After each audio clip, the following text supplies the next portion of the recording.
அனைவருக்கும் வணக்கம். இந்த வீடியோ தற்போது ஓஎல் எழுதிவிட்டு சாதாரண பரீட்சை எழுதிவிட்டு ஏஎல் படிக்க ஆரம்பிக்கும் மாணவர்களுக்கானது.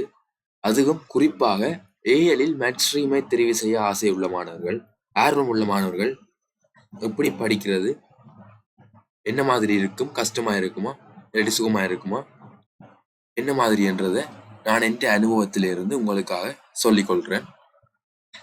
நானும் மேத்ஸ் தான் படித்தேன்.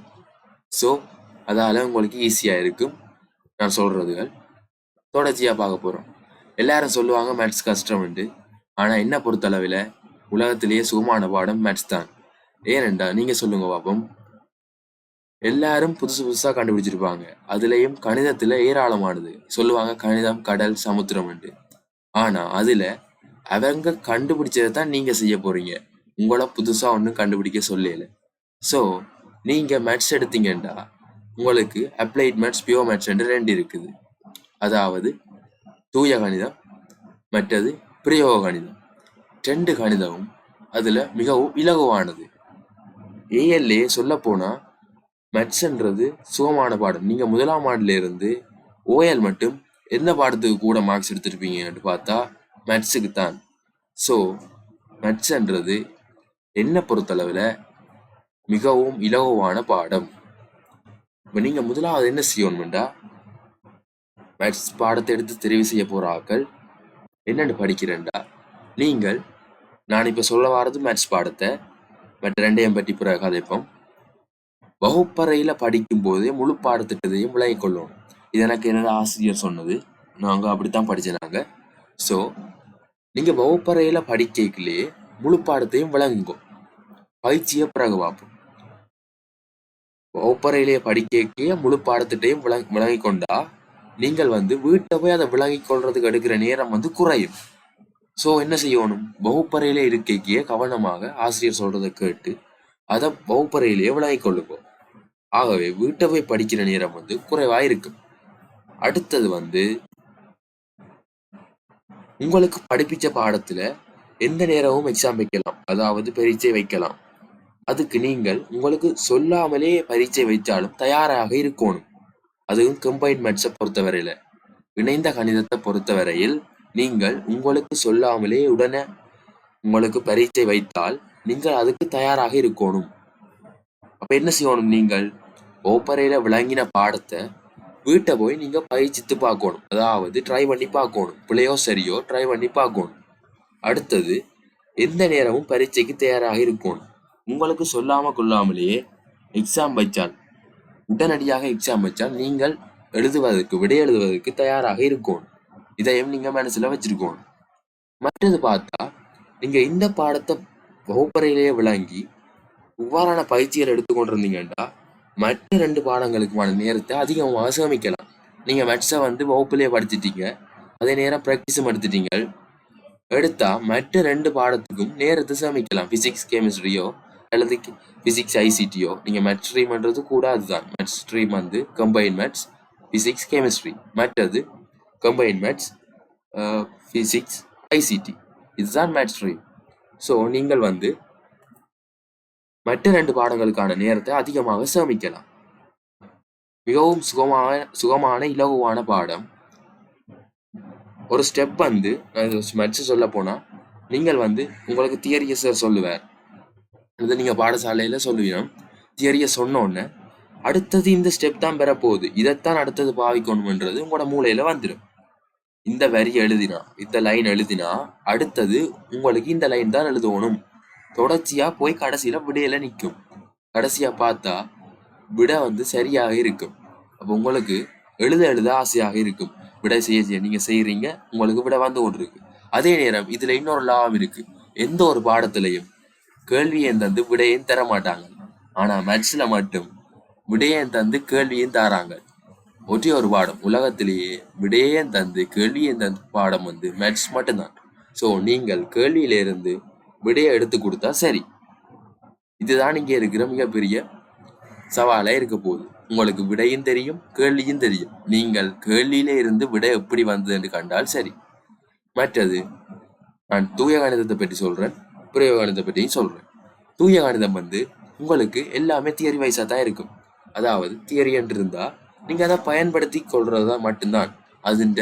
அதை நீங்கள் நிறுவுறதோ அல்லது அதை பயன்படுத்தி கணக்கு செய்கிறதோ அவ்வளவுதான் இருக்க போகுது. நீங்கள் சரியான இடத்த சரியானதுகளை பாவிக்கணும். அடுத்தது இதுதான் அடுத்தது வரப்போகுது. கேள்வி 7 கேள்வி என்றா நீங்கள் 7ல் 5 செய்யணும். ஸோ என்னது 5 பாடத்தை நீங்கள் சுவராக ஒரு பாடம் 5 பாடத்தை எடுத்து படிச்சிங்கன்னா தனித்தனி கேள்வி தான் பெறப்போகுது ஒரு பாடத்தில். இப்போ அந்த பாடத்தை பாஸ் பேப்பரை செய்தோ அல்லது அந்த பாடத்தை எடுத்து நல்லா கிளியராக தரோவாக படிச்சிங்கன்னா உங்களுக்கு அங்கே ஒரு 150 மார்க்ஸ், ஒரு கேள்விக்கு 150 மார்க்ஸ் போடுவாங்க. அப்போ நீங்கள் சுவராக எடுத்துக்கொள்ளலாம். அதை விட பார்த்தீங்கன்னா மேத்ஸ் பேப்பரில் பிரிய கணிதத்துக்கு 1000, தூய கணிதத்துக்கு 1000. அப்போ நீங்கள் நல்லா எழுதினா தான் 1000 மட்டும் போகும் மார்க்ஸ். இப்போ பாருங்க, நினைச்சு பாருங்க, மற்ற பாடங்களுக்கெல்லாம் 100 மார்க்ஸ் தான் போடுவாங்க. ஆனால் மேத்ஸில் மட்டும் 1000 மார்க்ஸ் போடுறாங்க. இப்போ எவ்வளோத்துக்கு எழுதணும்? நீங்கள் கூட எழுதணும். 1000 மார்க் புள்ளிகளுக்குரியதாக நீங்கள் பேப்பரை எழுதினா தான் உங்களுக்கு மார்க்ஸ் வரும். ஸோ அப்போ நீங்கள் நினைச்சு பாருங்க, ஒவ்வொரு கேள்விக்கும் ஒவ்வொரு வரிக்கும் அடுத்தது நீங்கள் ஆட்டோமேட்டிக்காகவே உங்களோட கை எழுதும். அடுத்த வரி இதுதான், அடுத்த வரி இதுதான் என்று. ஸோ மிகவும் இலகுவான பாடம். எனக்கு வந்த பாடம் எனக்கு ஏஎல்ல ஏபிசி தான் வந்தது. ஸோ மேத்ஸுக்கு தான் ஏ. நீங்கள் நினைச்சு பாருங்க, நான் கூட மற்ற 2 பாடங்களையும் விட இன்ட்ரெஸ்டாக செய்கிற பாடம் மேத்ஸ் தான். ஆகவே உங்களுக்கு இதிலே இந்த விலகி இருக்கு மேத்ஸ் எவ்வளவு இலகுவான பாடம் உண்டு.